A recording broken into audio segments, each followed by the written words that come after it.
Welcome to Faithful Years, where we parents and children grow closer to God. In each other by reading and prayer, perfect for families and individuals seeking a more relatable approach to Bible study. I'm Dr. Joyce Arrell. And I'm going to roll around and we're so glad you're here. Don't forget to subscribe and join our journey. Today we're going to be reading Romans 4 verse 13. I'm going to be reading the New Living Translation. My mom's going to be reading the Amplified version.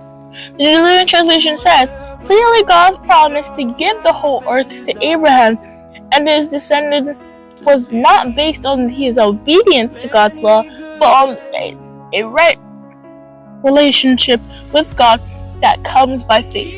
If God's promise is only for those who obey the law, then faith is not necessary, and the promise is pointless. For the law always brings punishment on those who try to obey it. The only way to avoid breaking the law is to have no law to break. So, the promise is received by faith. It is given as a free gift, and we are certain to receive it, whether or not we live according to the law of Moses, if we have faith like Abraham's. For Abraham is the father of all who believe.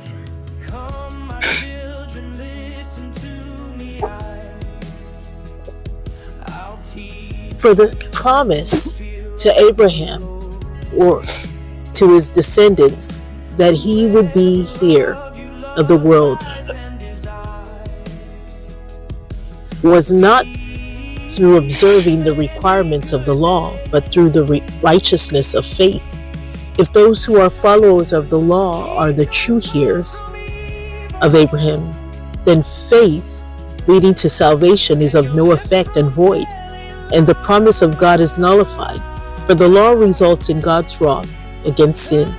But where there is no law, there is no violation, or of it either.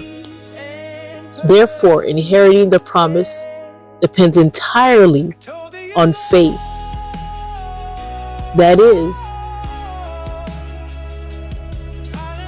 confident trust in the unseen God, in order that it may be given as an act of grace, his unmerited favor and mercy, so that the promise will be legally guaranteed to all the descendants of Abraham, not only for those Jewish believers who kept the law, but also for those Gentile believers who share the faith of Abraham, who is the spiritual father of us all. What are your thoughts, baby? Nothing. We want to thank God for everything. We just want to say thank you and just thank for amen.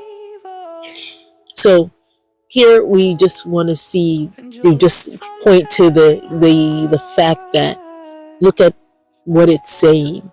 It's not about the law, It's not about that. It's by the unmerited grace, of God. And so that's so important, just to see that it's not of works, it's not anything we did or anything. My Father, my God, we want to worship and exalt your holy name. We magnify you, we adore you, we bless your holy name. We give you glory and honor. Thank you for your word. Thank you for just continuing to give us a revelation of your word as we read it. We worship and adore you now and forevermore. For in Jesus' name we have prayed. I'm Dr. Joyce Arrell. And I'm going to roll around. We're so glad you're here. Don't forget to subscribe and join our journey. Until next time, when we will be starting off with Romans 4, verse 17. Thank you.